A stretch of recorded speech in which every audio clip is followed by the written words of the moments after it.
माने कक्लाबारि समस्तियावबो इलेक्सन गेलेनायनि थाखाय दिनै नमिनेशन फाइल खालामनाय जादों आरो नमिनेशन फाइल खालामनाया कमप्लिट जाबाय। मोननै समस्तियाव आङो गेलेगोन आरो बियो रायजो राजाफोरनि हास्थायनाय जोंनि दोलोनि हास्थायनाय आरो बिनिखायनो दिनै बेवहाय नमिनेशन फाइल खालामनाय जाबाय। आसा नोंथाङा बे समस्तिनिफ्राय देरहाथारगोनखौ नोंथाङा फोथायदों नामा? रायजो राजायासो थिग खालामगोन देरहागोन देरहाखो देरहाया होननायनिथ' खोथा गैया। एबार कक्लाबारि समस्तिल' नङा गासैबो समस्तियावनो UPPL आ देरहागोन। नोंथां बे कक्लाबारि समस्तिनिफ्रायल' नोंथां बा तामुलपुर समस्तिनिफ्रायल' नोंथाङा देरहायोबा जुदि UPPL हान्जाया सरकार दानो हायाबा नोंथाङा मा खालामो? बे सोंलुआ बिराद क्रिटिकेल माने राजखान्थि खालामनो फैनाय मानसिया सरकार दानो हाबाबो खालामो दाया हाबाबो खालामो। जोंनि थांखिया जाबाय समाज जौगानाय समाज सोलायनाय आरो समाजाव जिफोर जेंनाफोर दङ बेखौ सुस्रांनाय आरो बेजों लोगोसे 27 अक्ट'आव जालांनाय जि BTR एक्ट बेखौ इमप्लिमेन्ट खालामनाय। नोंथाङा दि तामुलपुर समस्तियावबो आरो कक्लाबारि समस्तियाव मोन्नैबो बियाबाबो गेलेनो थांखि लादो बिनि थांखिया बेयाव जेबो थांखि गैया। बेयो माने मोनसेल' थांखि जे जोंनि दोलोनिफ्राय बेखौ गेलेनायखौ थिग खालामदों रायजो राजाफ्रा बेखौ लुबैदों दा बेनिखायनो नमिनेशन होनाय जाबाय। সমষ্টিৰ পৰা নমিনেশ্যন জনা হৈছে এইটো লৈ পেলাই আপুনি কি ক'ব? আচ্ছা নথৈ আনন্দিত হৈছোঁ আজি কক্লাবাৰী সমষ্টিৰ ফালৰ পৰা ৰাইজৰ যিনেকি মোক আশা কৰি ইয়ালৈ আজি 22 নং কক্লাবাৰীত সমষ্টিত প্ৰতিদ্বন্দ্বিতাৰ কাৰণে আগবঢ়াইছে। গতিকে মই যথেষ্টখিনি উৎফুল্লিত তেওঁলোকৰ দুখ দুৰ্দশা মনৰ আশা মই পূৰণ কৰিব পাৰিম বুলি ভাবিছোঁ।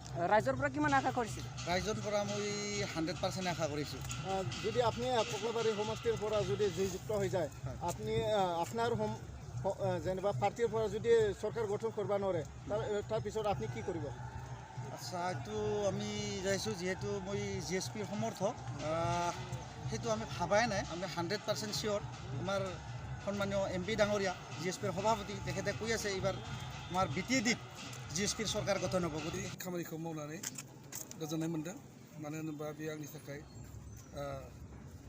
गिबि खेबनि थाखाय राजखान्थियारि दुब्लियाव आं आगान होनाय बेवहाय आं बेनिखायनो गोजोननाय मोनदों आरो आं बिराद आसा थिदों जे 22 नं कक्लाबारि बे समस्तिनिफ्राय आं जेरैखि जाया ओंखारनानै फैगोन। बे बाथ्राथ' नङा। आङो जिहेतु आङो धनस्रि समस्तिनि मानसिमोन आं बे सिटखौ आंनिनो लोगो सासेनो आं गथायना होनानै कक्लाबारियाव आं फैबाय आरो बे फैनायाव BTCनि चिफ मानाव गेदेर हाग्रामा महिलारिनि गोबां खोथा दं बेवहाय। बे बुजिग्राफोरनि थाखाय जोबोद गोरलै फिननाय आरोखि। आङो 22 नं कक्लाबारि समस्तिनि रायजो राजाफोरनि मान सन्मानखौ लाखिनो थाखाय दिनै ओंखारबोदों। बुंनो थाङोब्ला आंनि आगदाथिंजाय धीरेन बर' सार BTRनि सागानगिरि आगखिथिंजाय प्रमद बर' सार बिथाङाबो BTRनि सागानगिरि खिन्थु गेजेराव आं सासे हारसिं महरगिरि।